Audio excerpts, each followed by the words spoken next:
காசு பணத்த விட சுயமரியாதை தான் முக்கியம் அப்படின்னு குக் வித் கோமாளி ஷோவில இருந்து விலகி இருக்காங்க Manimegalai. Cook with Comali season 5 நிகழ்ச்சியில ஆங்கரா தர்ஷன் கூட வந்தவங்க மணிமேகலை. இவங்க ஏற்கனவே குக் வித் கோமாளி சீசன் 1 நிகழ்ச்சியில இருந்தே கோமாளியா இருந்துட்டு வராங்க. அதுக்கப்புறமா சீசன் 4ல திடீர்னு பாதியிலே நிகழ்ச்சியில இருந்து வெளியேறிட்டாங்க. அதுக்கப்புறம் சீசன் 5ல ஆங்கரா அடியெடுத்து வச்சாங்க.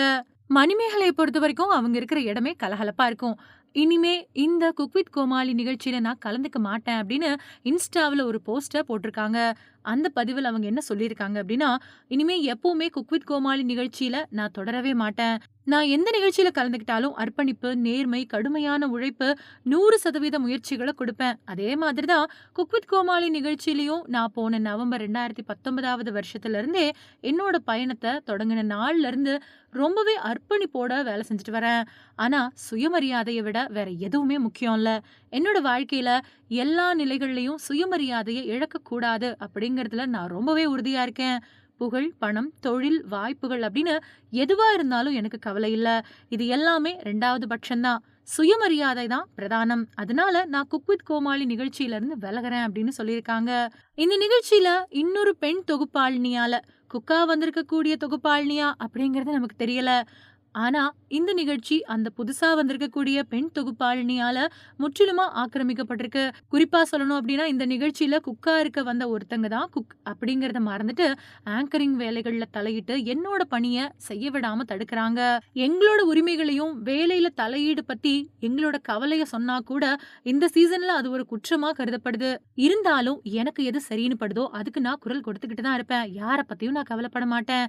ஏகப்பட்ட எதிர்மறை எண்ணங்களும், அடக்குமுறைகளும் இந்த நிகழ்ச்சியோட அசல் தன்மைய இழக்க வச்சிருக்கு. முன்னாடி நான் பார்த்து ரசிச்சு வியந்த, சந்தோஷமா இருந்த குக் வித் கோமாளி ஷோ இது கிடையாது. அதனால இனிமே இந்த நிகழ்ச்சியில நான் கலந்துக்க மாட்டேன். நான் போன 2010வது வருஷத்துல இருந்து கிட்டத்தட்ட 15 வருஷமா தொகுப்பாளினியா இருந்துட்டு வரேன். என்னோட அனுபவத்துல எத்தனையோ ஏற்றத்தாழ்வுகள பார்த்திருக்கேன். ஆனா, இந்த மாதிரி முதிர்ச்சி இல்லாத நடத்தைகள நான் பார்த்ததே கிடையாது. என்னோட வேலைய கெடுத்த நபர் எப்பவுமே நல்லா இருக்கணும்.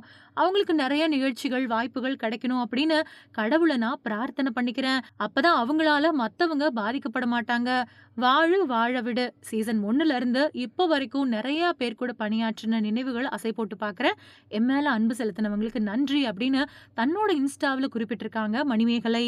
ஏற்கனவே சீசன் 4ல மணிமேகலை இந்த குக் வித் கோமாளி ஷோவில இருந்து வெளியேறினப்பவே, இனிமே இந்த குக் வித் கோமாளி ஷோவில கோமாளியா நான் பங்கெடுத்துக்க மாட்டேன். ஆங்கரா இருந்தா மட்டும் தான் இந்த ஷோவில நான் நிலைச்சிருப்பேன் அப்படின்னு சொல்லி தான் அவங்க வெளியேறினாங்க அப்படிங்கிற ஒரு கருத்தும் முன்வைக்கப்பட்டுச்சு. அதே மாதிரி சீசன் 5ல அவங்க ஒரு தொகுப்பாளினியா தான் இந்த நிகழ்ச்சியில தொடர்ந்தாங்க.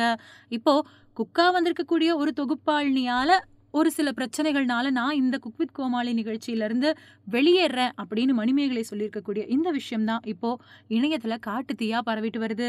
ஏற்கனவே இந்த நிகழ்ச்சியில குக்கா இருந்த தாமு அப்புறம் வெங்கடேஷ் பட் இவங்க 2 பேருமே வெளியேறதா கூட ஒரு செய்தி வெளியாச்சு.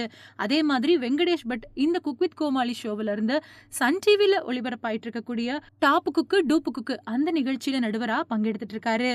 இப்போ இந்த நிகழ்ச்சியில முக்கியமான ஒரு தொகுப்பாளினியா இருக்கக்கூடிய மணிமேகலையும் குக் வித் கோமாளி நிகழ்ச்சியிலிருந்து வெளியேறியிருக்காங்க. விஜய் டிவில ரொம்பவே முக்கியமான ஷோவா பார்க்கப்பட்டு வந்த குக் வித் கோமாளி ஷோ இனிமே எப்படி இருக்க போகுது அப்படிங்கிறத பொறுத்திருந்து பார்க்கலாம்.